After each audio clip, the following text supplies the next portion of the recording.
Les podcasts de Nouvelle Acropole France.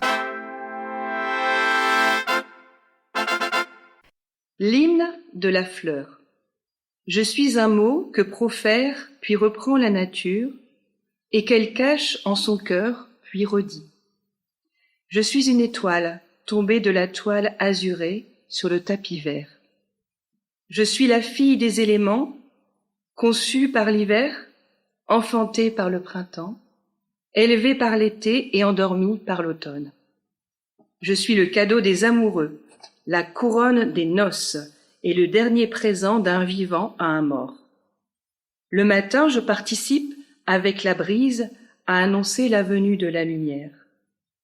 Le soir, je m'associe avec les oiseaux pour lui faire mes adieux. Je me balance dans les plaines pour les orner et soupire dans l'air pour le parfumer. Quand j'enlace le sommeil, la nuit me regarde de ses 1000 yeux. Et quand je me réveille, je regarde avec l'unique œil du jour. Je bois la rosée du matin comme du vin. J'écoute les chants des merles et je danse au rythme des ovations de l'herbe. Je regarde toujours le haut pour voir la lumière, pour ne pas voir mon ombre. C'est une sagesse que l'homme n'a pas encore apprise. L'hymne de la fleur de Khalil Gibran, un extrait de son livre Larmes et sourires, et qui vous rappelle peut-être quelque chose du positionnement de l'âme quand elle se tourne vers la lumière du soleil. Ça me semblait naturel de commencer cette conférence sur ce thème de la beauté par une inspiration. Dans tous les sens du terme d'ailleurs. Inspiration pour faire la transition entre une vie tumultueuse avec ses soucis, ses contrariétés et le fait de se relier à quelque chose de plus élevé, d'un autre ordre, l'inspirateur, et une inspiration pour faire ce sas. Inspiration qui est incontournable quand on évoque la beauté, l'idée de la beauté. La beauté nous inspire.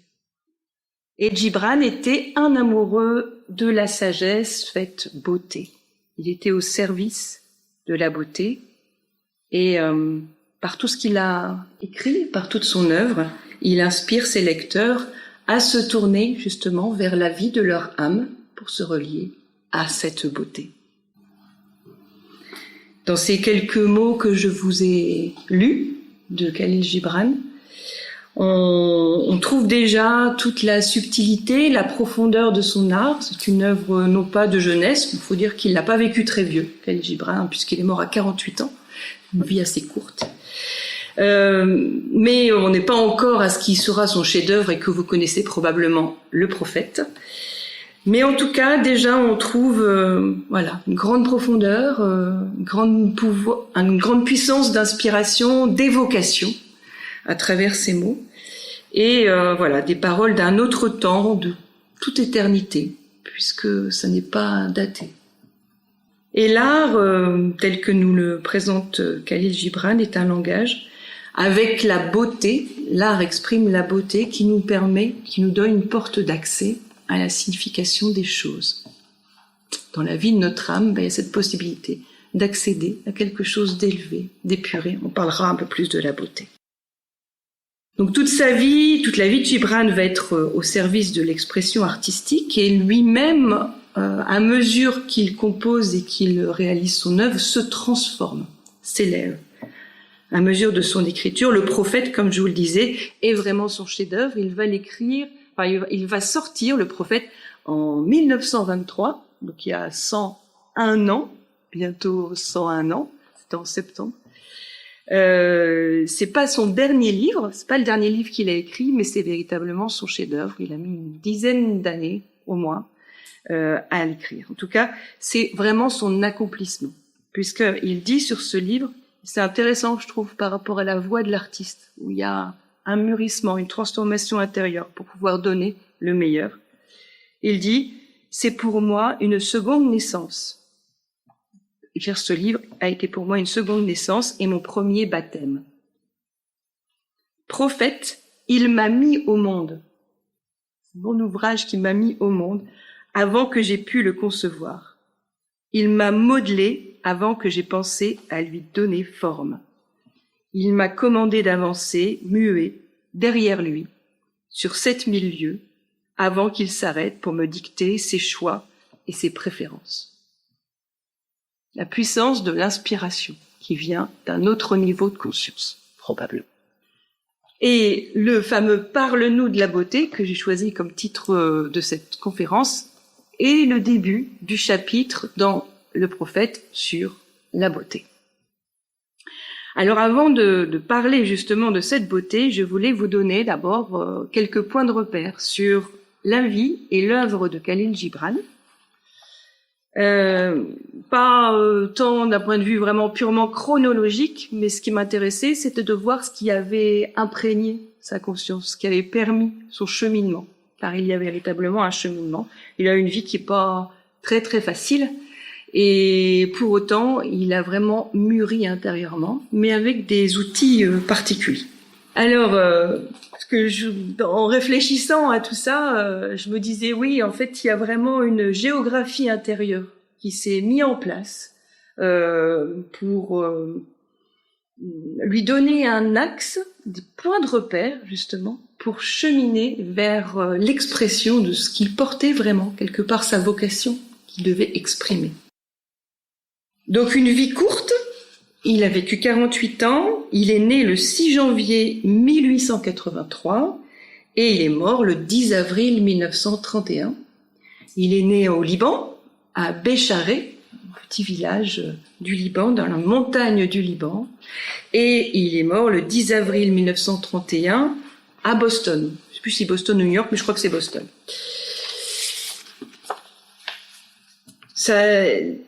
Le milieu dans lequel il est né, donc c'était une famille chrétienne maronite, donc voilà, chrétienne du Liban, et il est né, il a vécu son enfance, qui était de ses sœurs, de 2 sœurs, un demi-frère, dans les montagnes du Liban, donc en pleine nature, on peut l'imaginer parcourir cette belle nature libanaise, et très très en lien avec la beauté des éléments et de la nature.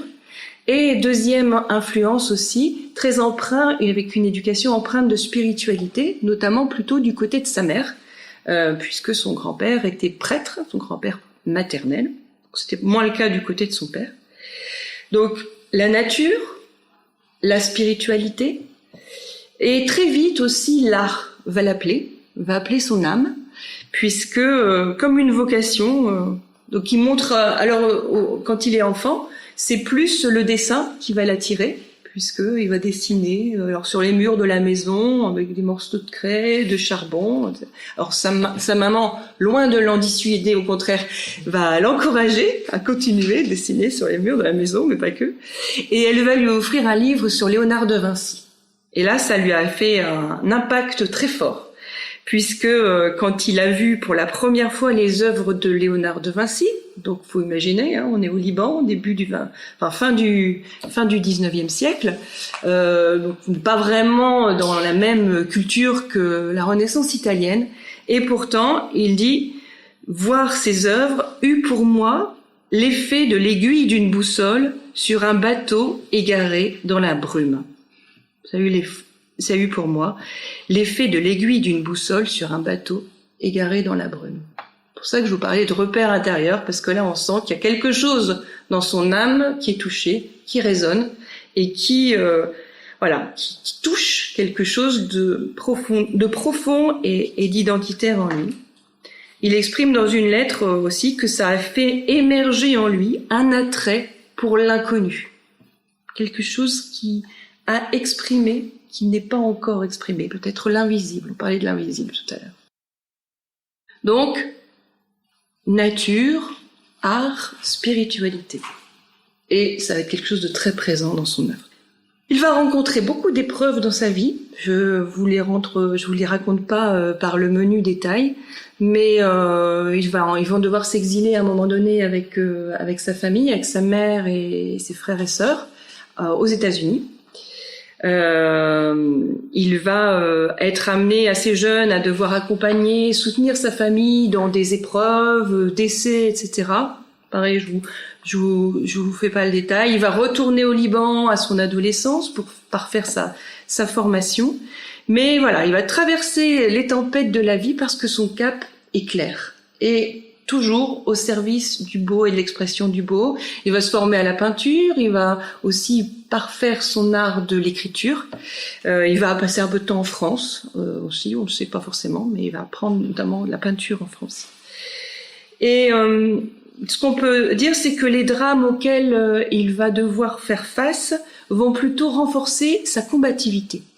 Vont pas l'effondrer, mais renforcer sa combativité et toucher sa sensibilité, pas pour le faire sombrer, mais au contraire comme un élan vers exprimer la lumière qui est par-delà l'ombre, en fait. Pour reprendre ce qu'on a vu ce matin au musée, on sait que derrière l'ombre, il y a de la lumière. Donc voilà, lui, c'est aller chercher au-delà de ça.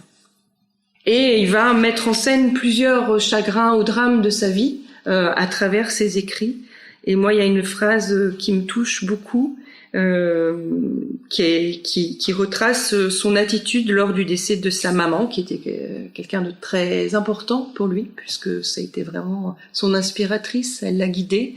C'est sa mère qui l'a renvoyé quand il était adolescent au Liban pour parfaire son éducation, pour le renforcer, ce qui lui a permis d'avoir une éducation spirituelle plus charpentée. Et donc quand il perd sa maman alors qu'il n'a que 20 ans, on peut imaginer que c'est quelque chose de très difficile.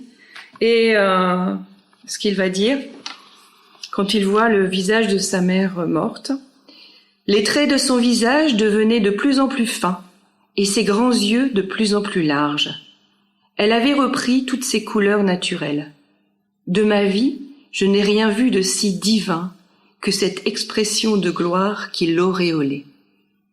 Donc, par-delà la mort, il perçoit la puissance de l'âme, probablement, qui continue d'être présente à quelque chose de plus élevé, d'atemporel, auquel il se connecte et qu'il nous transmet. Parce que l'artiste est quelque part transpercé par cette sensibilité, mais sa dignité est de pouvoir rester debout pour être un canal et l'exprimer de la manière la plus précise, juste et inspiratrice possible. Donc, faut quand même être assez solide pour pouvoir rester debout face à toutes ces épreuves. Et comme je vous le disais, il avait développé une approche éclectique, intérieure et très profonde de la spiritualité. Donc, il a été, je vous le disais, éduqué dans une famille chrétienne. Et à son adolescence, donc en fait, il vivait aux États-Unis et sa mère voyait qu'il commençait à être dans des milieux qui pouvaient être d'influence plutôt néfaste pour son développement, un peu trop débridé au niveau des mœurs. Et elle l'a renvoyé au Liban, donc il n'était pas content lui au début, dans un établissement qui s'appelle le Collège de la Sagesse à Beyrouth. Et là, on lui a enseigné des enseignements de spiritualité, notamment soufis, mais plus généralement aussi un approfondissement de la Bible. Enfin, voilà, ça a développé en lui une approche d'éclectisme et de connaissance des différentes religions. Il va être après, à son retour à Boston aussi, en lien avec le mouvement de la Société théosophique qui s'intéresse justement à la sagesse atemporelle avec les différentes traditions, notamment la philosophie atemporelle d'une façon générale. Et un philosophe libanais actuel qui s'appelle Jad Hatem, H-A-T-E-M, parlant de Gibran et de sa mystique, dit « La mystique de Gibran est méta-religieuse ». Méta-religieuse, donc au-dessus des religions. C'est intéressant parce que d'ailleurs, la devise de la Société théosophique, c'est « Aucune religion n'est supérieure à la vérité ». Donc, il y a les religions et voir par-delà. Donc la mystique de Gibran est méta-religieuse en ce sens que les personnages cherchent à dépasser les points de vue réductionnistes de telle ou telle religion pour étreindre ce qu'elles auraient de commun. Donc dépasser les religions pour aller chercher l'unité, comme on l'a dit tout à l'heure, à travers la diversité. Qu'est-ce qu'il y a de commun dans tout cela? Donc fort de ces outils intérieurs, de ces armes intérieures, l'artiste va donc aborder ces difficultés comme un point d'appui pour rechercher son intériorité et l'inspiration. Il parle de l'âme comme d'une fleur délicate exposée au vent de la destinée. Comment? On va le peindre. Ah bah très bien. Là, l'âme est une fleur délicate exposée au vent de la destinée. Je voulais aussi, pour rendre honneur à Khalil Gibran, évoquer le fait que c'était un homme engagé. Engagé pour son pays, engagé pour la culture. Et il va... alors à l'époque, le Liban était sous le joug de l'Empire ottoman, et donc il s'est vraiment battu par ses écrits pour inciter les Libanais à se débarrasser de cette emprise. Et ensuite, pendant la Première Guerre mondiale, il va aussi s'engager au service de son pays où la famine, les épidémies font rage, et il va se battre pour pouvoir envoyer des vivres pour soutenir la population. Il va aussi s'engager au service de la culture, créé donc avec un groupe d'écrivains libanais et syriens de New York, un mouvement qui s'appelle la Ligue de la Plume, avec pour vocation de publier des œuvres d'auteurs arabes et aussi encourager la traduction en arabe des chefs-d'œuvre de la littérature mondiale. Donc lui, toujours, ce qui l'intéressait, c'était de croiser les influences, favoriser la rencontre entre Orient et Occident, entre ciel et terre aussi dans l'autre sens, mais de favoriser cette rencontre fécondante. Et au sein de cette Ligue de la Plume, c'était le plus engagé d'ailleurs, puisque apparemment, une fois qu'il est décédé, elle a petit à petit périclité malheureusement. Mais en tout cas, ce qui avait été fait avait été très utile. Donc un homme engagé, il est incarné, il n'est pas, c'est pas un artiste éthéré. Et comme je vous le disais, sa seconde naissance, son accomplissement, qui est le fruit, je dirais, d'une ascèse, parce que ça a duré longtemps, puisque le prophète, le titre initial qui était fixé, c'était pour que l'univers soit bon. Donc ça donne tout de suite la finalité. C'est vraiment de véhiculer des paroles de sagesse. Et puis il a ensuite trouvé cette figure un peu mythique du prophète, qui n'appartient pas spécialement à une religion, même si on sent des influences de diverses religions. Et ce chef-d'œuvre, il va y travailler vraiment de façon plus soutenue à partir de 1921, parce que c'était réclamé depuis un moment par son éditeur. Au printemps 1923, il le remet à l'éditeur, et il est publié donc fin septembre 1923. Et il dit de cet ouvrage, ce petit livre a occupé toute ma vie. Je voulais être absolument sûr que chaque mot fut vraiment le meilleur que j'eusse à offrir. Donc on a vraiment, il l'a ciselé. Chaque mot a été ciselé. Le prophète a été écrit en anglais, pas en arabe. Il écrivait soit en anglais, soit en arabe. Et ce qu'il expliquait, c'est que s'il l'a écrit en anglais, c'était pour avoir un langage plus pas pragmatique, mais en tout cas, oui, c'est quand même plus direct et plus pragmatique. Et voilà, en fait, il choisissait la langue en fonction de ce qu'il avait à exprimer. Vraiment, le souci d'être précis par rapport à tout ça. Et voilà, après 1923, il va encore publier d'autres ouvrages qui sont intéressants tout de même si on n'est plus dans l'ordre du chef-d'œuvre, mais quand même, et notamment Jésus, fils de l'homme. Il va écrire Jésus, fils de l'homme, et la façon dont il a capté ce livre, c'est assez particulier, puisque Sa secrétaire explique que la rédaction de ce livre, il a été vraiment vécu comme une intuition. C'est comme s'il était, elle le voyait, hein, donc elle écrivait, et lui, il parlait. Elle dit sa voix n'était pas une voix habituelle. On sentait vraiment qu'il était, en train de capter autre chose. Il lui racontait l'histoire, donc il racontait l'histoire de Jacques, apôtre ou disciple du Christ, et il dit on avait vraiment l'impression qu'il était Jacques qui citait les paroles de son Seigneur. Il va écrire jusqu'à la fin de sa vie, donc même si à la fin de sa vie c'était difficile parce qu'il avait une très mauvaise santé,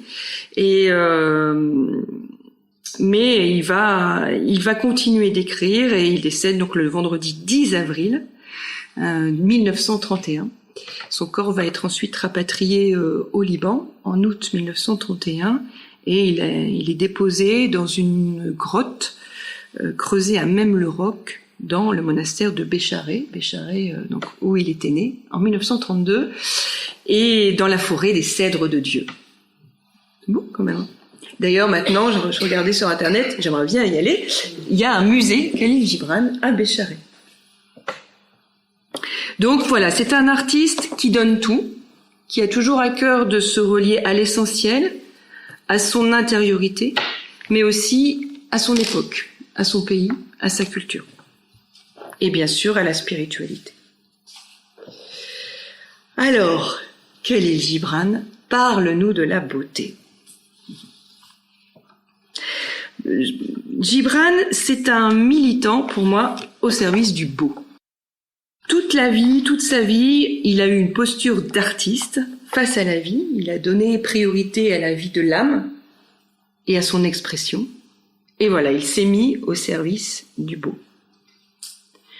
Se mettre au service du beau, ça veut dire ne pas exprimer seulement sa personnalité, son particularisme, mais transcender ce particularisme pour aller vers l'universel.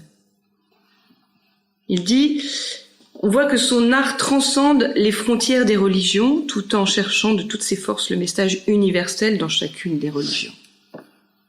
L'approche méta-religieuse dont on parlait tout à l'heure. Et donc il est à la fois au service du beau, mais de la sagesse atemporelle.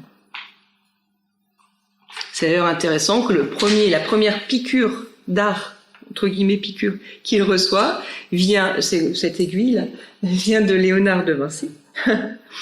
Et donc voilà, le langage artistique passe les frontières de l'espace et du temps. Et son âme est touchée. Et il dit, d'ailleurs, je n'ai jamais regardé une œuvre de Léonard de Vinci sans ressentir au fond de moi la puissance de son charme. Ni avoir conscience, ni sans avoir conscience, qu'une partie de son âme pénètre la mienne. Rencontre d'âme à travers le beau. J'étais un petit garçon quand j'ai découvert pour la première fois les dessins de cet homme incroyable. Cela a été un moment que je n'oublierai jamais, aussi longtemps que je vivrai. Et d'ailleurs, quand on lit Khalil Gibran, son œuvre aujourd'hui nous parle encore. Et d'ailleurs, on ne saurait pas trop dire quand est-ce que ça a été écrit. Le style est un peu comme les paraboles qu'on peut lire parfois dans les évangiles. En vérité, je vous le dis, le prophète, il parle un peu comme ça. Et on m'a parfois demandé, mais quand je parlais que j'allais faire une conférence sur Khalil Gibran, mais il est de quelle époque exactement Khalil Gibran? On ne saurait pas trop le situer. Eh bien, il est d'un peu toutes les époques et il fait le lien, le pont Orient-Occident, avec une situation géographique idéale, le Liban, ciel, terre, intérieur, extérieur, avec des vérités qui sont toujours vraies, qui sont touchées. Son œuvre est le fruit de son âme, de l'homme intérieur et non de l'homme extérieur, qui nous ouvre donc à une dimension universelle. On parlera bien sûr de son œuvre juste après, mais je voulais signaler également que, comme je vous le disais tout à l'heure, c'est quelqu'un qui avait une mauvaise santé, qui avait d'ailleurs une mauvaise hygiène de vie d'une façon générale, et donc souffrait physiquement, mais a toujours donné priorité à la vie de son âme sur celle de son corps. Voilà, ça l'a jamais détourné de sa tâche, de sa mission. Les derniers mots qu'il a prononcés à sa secrétaire Barbara Young, c'était « All is well », tout va bien. alors que tout n'allait pas bien physiquement. Mais certainement qu'intérieurement, tout allait bien. Donc il vit la vie de l'âme, donne priorité à la vie intérieure, très active. Et voilà, c'est le cadre dans lequel il vit. Là, pour le coup, la psyché, qu'on a vu tout à l'heure, n'est pas tenue par les difficultés de son corps physique. Il vit le ternaire de cette âme qui est entre la dimension de l'esprit et la dimension du corps, sans être prisonnière du corps. Alors, on va parler beauté. Je vous propose, alors je vais vous lire le chapitre, je vais vous le lire doucement, et après je vous donnerai le texte. Le chapitre de Khalil Gibran sur la beauté. Donc vous savez, hein, donc le prophète, ça se passe, ce livre se passe à Orphalèse, donc qui est un lieu imaginaire, et c'est un prophète, on ne sait pas trop qui c'est, qui doit rentrer chez lui. C'est pas trop où. Mais avant qu'il rentre chez lui, il va délivrer au peuple d'Orphalèse un ensemble d'enseignements. Et, à un moment donné, un poète dit « Parle-nous de la beauté ». Et il répondit « Où chercherez-vous la beauté et comment la trouverez-vous si elle n'est elle-même votre chemin et votre guide ? Et comment parlerez-vous d'elle si elle n'est le fil qui tisse vos paroles ? Les affligés et les stigmatisés disent « La beauté est bonne et douce, comme une jeune mère intimidée par sa propre gloire, elle passe parmi nous. » Et les passionnés disent « Non, la beauté procède de la puissance et de la terreur. Comme la tempête, elle secoue la terre sous nos pieds et le ciel au-dessus de nos têtes. » Et les fatigués et les las disent « La beauté est faite de doux murmures. Elle parle en notre esprit. Sa voix cède à nos silences, comme une lumière à peine visible qui vacille dans la peur de l'ombre. » Et les impétueux disent « Nous l'avons entendu crier à travers les montagnes, et avec ces cris viennent le bruit des sabots et le battement des ailes et le rugissement des lions. » La nuit, les veilleurs de nos cités disent « La beauté se lèvera à l'est, avec l'aurore. » Et à midi, les travailleurs et les voyageurs disent « Nous l'avons vu se pencher sur la terre des fenêtres du couchant. » En hiver, ceux qui sont enneigés disent « Elle viendra avec le printemps bondissant sur les collines. » Et dans la chaleur de l'été, les moissonneurs disent Nous l'avons aperçu dansant avec les feuilles de l'automne, avec des flocons de neige dans ses cheveux. Toutes ces choses, vous les avez dites de la beauté. Cependant, en vérité, vous ne parlez pas d'elle, mais de vos besoins insatisfaits. Et la beauté n'est pas un besoin, mais une extase. Elle n'est pas une bouche assoiffée, ni une main vide et tendue, mais plutôt un cœur embrasé et une âme enchantée. Elle n'est pas l'image que vous voudriez voir, ni le chant que vous voudriez entendre, mais plutôt une image que vous voyez bien que vous fermez vos yeux, et un chant que vous entendez quand bien même vous bouchez vos oreilles. Elle n'est pas la sève sous l'écorce desséchée, ni une aile attachée à une serre, mais plutôt un jardin pour toujours épanoui et une nuée d'anges à jamais en vol. Peuple d'Orphalèse, la beauté est la vie quand la vie dévoile sa face sacrée. Mais vous êtes la vie et vous êtes le voile. La beauté est l'éternité se contemplant dans un miroir. Mais vous êtes l'éternité et vous êtes le miroir. Ça peut nous rappeler des choses, le miroir de la psyché. Alors, qu'est-ce qu'on remarque dans cet extrait? Qu'est-ce que vous diriez? Qu'est-ce qui vous marque? Voilà, première impression. On a vu l'impressionnisme ce matin. Il remet pour la spiritualité, la beauté, il remet vers le niveau universel quand chacun donne sa petite particularité, quoi. Ouais. Après, il redonne cette dimension universelle. Ouais. Ouais, on retourne à la dimension universelle, absolument, à partir de la particularité. Oui, comme on le disait tout à l'heure avec Emilien, quand il lui dit Claire embrasée à enchanté, une image avec les yeux fermés ou un chant avec les oreilles bouchées, ça fait penser à l'invisible. Retour à l'extase de quelque chose qu'on ne voit pas, il a dû paraître, mais qui est totalement intériorisé et du coup complètement relié avec l'universel, la beauté du monde. Nous l'avons vu se pencher sur la terre au soleil du couchant, c'est très heureux. Et c'est éternel. C'est des paroles qui touchent le cœur, même du simple qui ne connaît rien. On entend toute sa beauté à travers ces mots et c'est visible. C'est étonnant, c'est l'inverse de ce que je veux dire. Oui. C'est visible dans ces mots que l'invisible existe. Oui, oui, tout à fait. Il y a autre chose derrière, ouais. D'autres choses? Bon, parce que quand même, ça, c'est beau.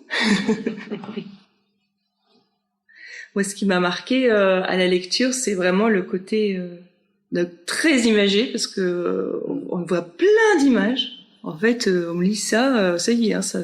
Tu vois vraiment la puissance de l'imagination. Ah oui, c'est. Pour te mener à la vie intérieure. Ouais. Et à l'universel. Ouais.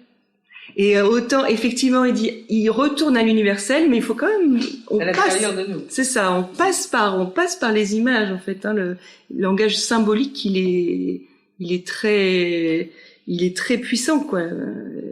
Il utilise un langage imagé, en symbole, et il prend en compte les différents points de vue, aussi. Parce que c'est pas, mais non, t'as pas raison, c'est pas ça, la beauté, ça c'est pas beau, etc. Mais en fait, après, on va cheminer ensemble vers ce qui est beau. Et chacun voit, ça s'éduque le regard à la beauté, en fait. Hein. Et c'est un peu ce qu'il nous dit. D'ailleurs, il nous dit, il y a un cheminement. Tiens, je vous donne le texte. Est-ce qu'il veut dire aussi par là Une saf. Elle n'est pas un objectif, parce qu'elle est elle-même le chemin et le guide. Oui. C'est pas un objectif. Tout à fait. Ouais, tout à fait. C'est ce qu'on va voir après. C'est qu'effectivement, ouais. Ouais. Oui, il y a un cheminement. Elle est votre chemin et votre guide. Comment la trouverez-vous si elle n'est vous-même votre chemin et votre guide? Et plusieurs philosophes évoquent cela, hein, on a un cheminement comme le cheminement spirituel. On se prépare à se relier à la beauté. Chacun, on est touché par la beauté, mais la définir, c'est un peu plus complexe. C'est un vécu intérieur, comme on l'a fait ce matin en regardant les tableaux. Une rencontre intérieure. Plotin, qui est un philosophe néo-platonicien du IIIe siècle après Jésus-Christ, disait « Jamais âme ne verra le beau si elle ne se rend belle auparavant. » Pour voir le beau, déjà, se rendre beau, s'apprêter l'âme à voir le beau, à contacter le beau. C'est une ouverture. Et vous savez, dans la vie, philosophiquement, c'est intéressant de voir que dans la vie, on peut choisir de voir le beau en toute chose ou de voir le moche en toute chose, et ça ne produit pas du tout le même effet sur notre conscience. C'est à tester. On peut faire un jour où on voit le beau, le lendemain, on voit que le laid. Et non, c'est intéressant de se dire, et moi, c'est comment? Qu'est-ce que... Et après, on fait une comparaison. Jour pair, jour impair. Des jours neutres. Des jours neutres. Je me repose.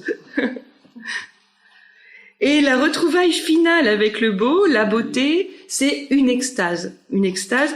Dans une autre traduction, il dit c'est un ravissement de l'être. C'est intéressant aussi, je trouve. Comme c'est en anglais, je suis allée chercher le texte anglais d'ailleurs, mais c'est intéressant de voir aussi les différentes traductions. Donc, un ravissement de l'être, une extase. L'extase, c'est quoi? Alors, je suis allée chercher la définition. L'état dans lequel une personne se retrouve comme transportée hors de soi et du monde sensible. En dehors du monde sensible. Ça veut pas dire elle vole dans le ciel, hein, mais c'est que sa conscience n'est plus prisonnière des conditionnements, des souffrances du monde sensible, mais qu'elle peut se relier à quelque chose qui transcende tout ça et qui nous relie à quelque chose de plus universel, de plus atemporel. Et cela arrive quand l'homme est en contact et peut contempler, ce que nous dit Khalil Gibran, la face sacrée de la vie. Life's holy face en anglais. La face sacrée de la vie. Je lisais, pour m'inspirer sur la beauté, un autre auteur que vous connaissez peut-être bien, qui s'appelle François Cheng, qui est un académicien, écrivain, poète et calligraphe français d'origine chinoise, qui est toujours vivant d'ailleurs, il est assez âgé puisqu'il est né en 1929. Et donc dans ce livre, 5 méditations sur la beauté, justement il nous parle de la beauté comme de cette rencontre union. Il dit que c'est une promesse tenue dès l'origine. Alors je vais vous lire l'extrait parce que c'est très intéressant. Par le lien à la beauté et le vécu de ce sentiment de beauté, on se relie à quelque chose de très archaïque.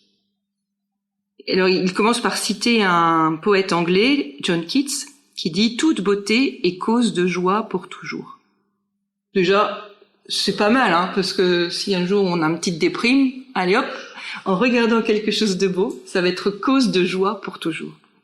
Car on prend conscience que la beauté peut être un don durable, si on se rappelle qu'elle est une promesse tenue dès l'origine. Le désir de beauté ne se limite plus à un objet de beauté. C'est ce qu'on disait tout à l'heure, même les yeux fermés, on peut s'y relier. On se relie à l'idée de ce qui est beau. C'est pourquoi le désir, il aspire à rejoindre le désir originel de beauté qui a présidé à l'avènement de l'univers, à l'aventure de la vie. Au commencement, on pourrait dire, était la beauté. Et François Cheng termine en disant « Chaque expérience de beauté, si brève dans le temps, tout en transcendant le temps, nous restitue chaque fois la fraîcheur du matin du monde. Par l'expérience de beauté, on se retrouve comme au premier temps du monde, à la beauté. On peut toujours revenir à l'origine, et c'est pour ça que quand on écoute, qu'on regarde quelque chose de beau, après on se sent léger, parce qu'on est comme tout rajeuni. On se retrouve avec cette énergie des origines. On pourrait dire même ce mystère des origines. Khalil nous dit, comme tu disais Fanny, que le beau ne suscite pas une possession, que quand il dit « elle n'est pas l'image que vous voudriez voir, ni le chant que vous voudriez entendre », donc n'est pas de l'ordre du désir, mais une mise en mouvement intérieur d'amour, d'attraction. Ça éveille l'amour en fait. La beauté va éveiller l'amour. On aime les choses belles. Et j'ai retrouvé dans ce livre que je vous recommande si vous vous intéressez à Khalil Gibran, j'en fais la pub à chaque fois, les œuvres complètes de Khalil Gibran, qui reprennent toutes ses œuvres. Il y a une biographie au démarrage, puis à la fin un lexique qui explicite aussi sa façon de voir les choses et les gens qui ont influencé sa vie. Et il y a dans toujours Larmes et sourires, je crois que c'est Larmes et sourires, donc son ouvrage Larmes et sourires, il a fait un chapitre qui s'appelle Devant l'autel de la beauté. Et je vais pas vous le lire en entier, parce que comme ça vous pourrez découvrir, mais je vais vous en lire un extrait. Et ça se passe dans la forêt. Il avait décidé de s'isoler. Et d'ailleurs, ça correspond un peu à sa vie, parce que régulièrement, il allait à la campagne pour se ressourcer, pour se relier à la nature. Et dans cette forêt, il va rencontrer une jeune fille qui s'appelle la fille des bois. Je ne sais pas exactement qui c'est. Mais en tout cas, elle est en lien avec cet esprit de la beauté. Et il va l'interroger sur la beauté. Après un silence relayé de doux rêves, je lui demandai, donc à la fille des bois, « Quelle est donc cette beauté ?» Les gens en ont des définitions et des connaissances divergentes, de même qu'ils se querellent sur leur manière de la glorifier et de l'aimer. Elle me répondit, « La beauté est cette attirance de ton âme vers elle Elle est ce que tu vois et que ton désir et non pas la prendre, mais te donner à elle. Donc, ton désir, c'est non pas la prendre, mais te donner à elle. Lorsque tu la rencontres, elle suscite en toi cette sensation que tes mains se tendent vers elle pour l'embrasser. Elle est ce que le corps considère comme une épreuve et l'esprit comme un don. Elle est cette harmonie entre joie et tristesse. Elle est ce que tu vois alors que ce que tu vois est voilé. Elle est ce que tu connais alors que ce que tu connais est ignoré. Elle est ce que tu entends alors que ce que tu entends est silence. Elle est cette force qui commence dans le sacro-saint de ton être et s'étend au-delà de tes imaginations. La fille des bois s'approcha de moi et posa sa main parfumée sur mes yeux. Et quand elle l'enleva, je me trouvai seule dans cette vallée. Je rebroussai alors chemin, répétant « Certes, la beauté est ce que tu vois, et ton désir est non pas la prendre, mais te donner à elle. » Voilà la leçon de la fille des bois sur l'autel, devant l'autel de la beauté. Donc, on est vraiment dans un rapport de contemplation qui n'est pas de posséder, de tenir, mais d'être disponible à accueillir la beauté. C'est l'œuvre de l'artiste sensible que de pouvoir ouvrir son âme à cette lumière de la beauté. Pour compléter, l'art véritable est habité de quelque chose de supérieur. Un autre philosophe, d'ailleurs théosophe aussi, qui était le président de la Société théosophique dans les années 50, qui s'appelle Sri Ram, donc qui a à la fois une tradition hindoue et théosophique, donc de la sagesse atemporelle d'une façon générale, nous parle de l'art en nous disant l'art est le plus beau et le plus effectif quand sa forme est subordonnée à la vie. Sa forme est subordonnée à la vie. C'est pas la forme qui prime, mais la forme est au service de la vie qui doit circuler. Comme les impressionnistes ce matin. Quand le minimum de matériel est utilisé avec le maximum d'effets. Donc c'est pas de l'art rococo. J'ai rien contre le rococo. Enfin, si, un peu quand même. Non, pas de surcharge. On ne valorise pas l'ego de l'artiste. Quand chaque détail est simplifié pour faire avancer ou exprimer l'idée qui l'habite. Donc il y a une ascèse, en fait, il y a une précision. On cherche à aller vers la substantifique moelle de ce qui permettra d'exprimer cette idée.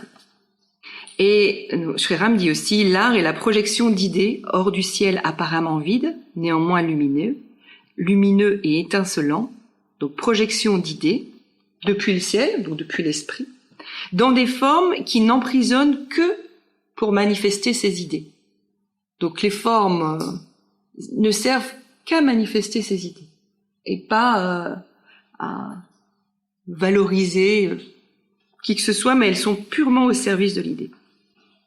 Donc le langage artistique, le langage du beau, c'est celui qui éveille, qui fait aimer, plutôt que d'assener. C'est pas un langage conceptuel, c'est un langage qui éveille, qui met en mouvement l'âme. Ça parle directement au cœur, ça parle directement à l'âme.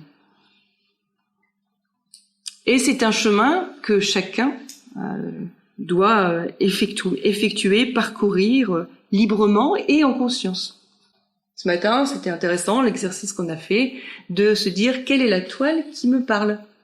Se mettre face à elle, en quoi elle me parle, en quoi elle me touche, qu'est-ce qu'elle évoque en moi.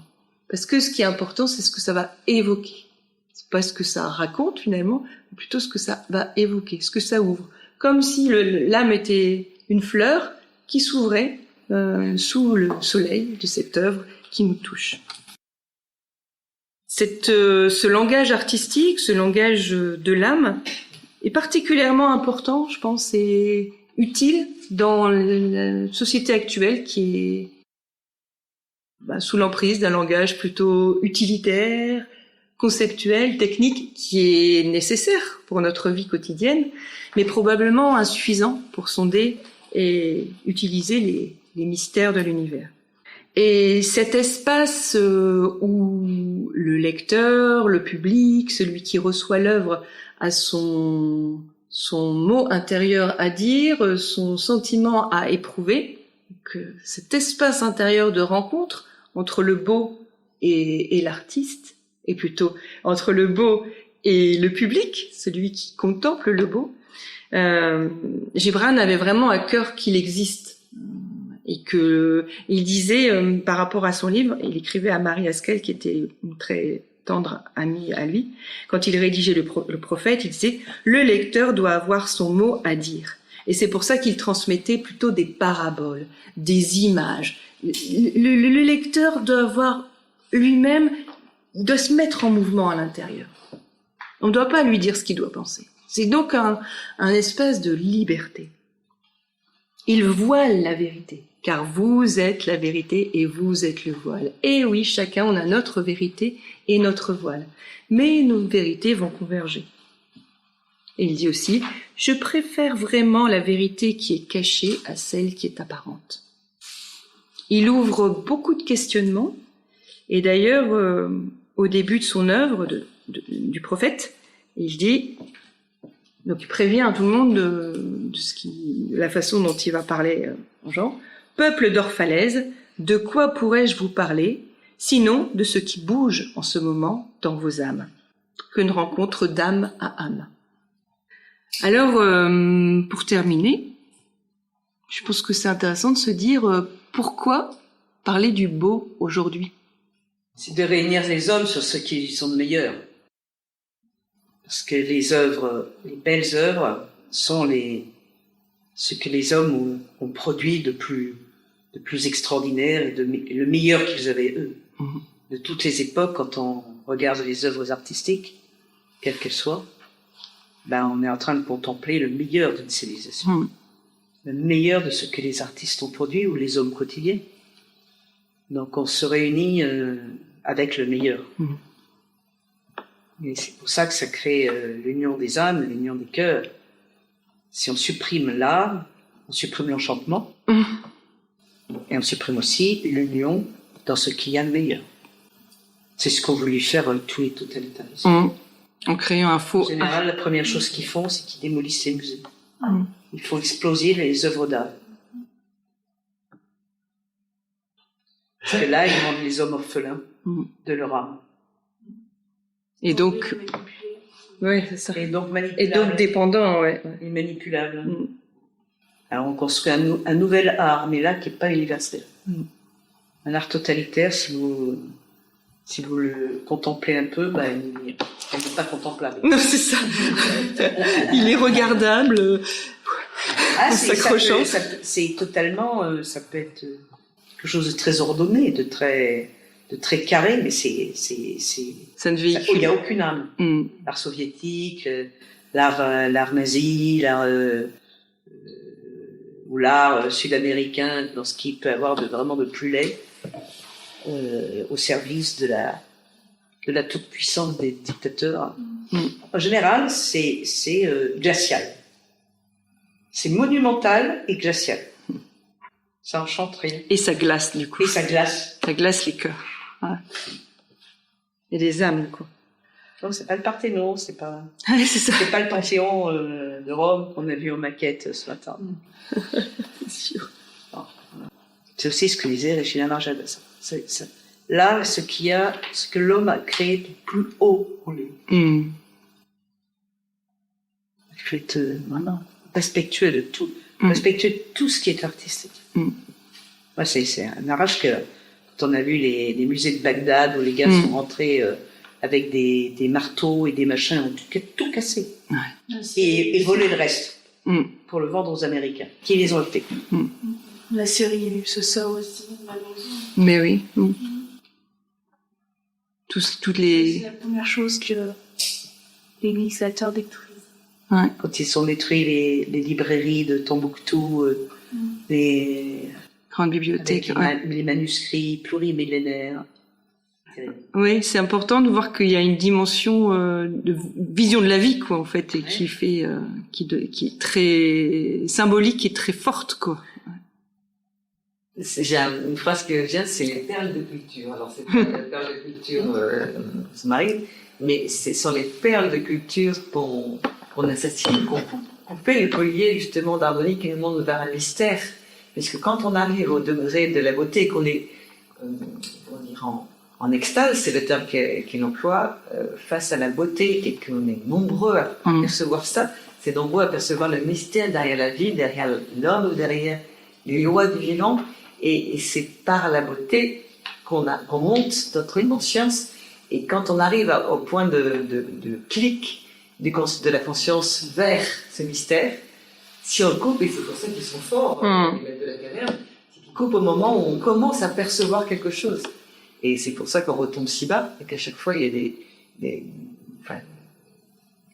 c'est ça entre la captation et Ça rend libre. la pratique de l'art. Ça rend libre, ça le rend élevé, ça élève l'homme, ça le rend libre, ça le rend créateur.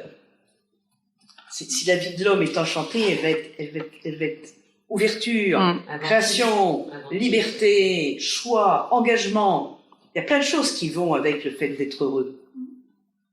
Si on coupe ça, on coupe tous les élans de liberté, de choix. D'autonomie, Non, de c'est verticalité. plus facile à embrigader, bien sûr.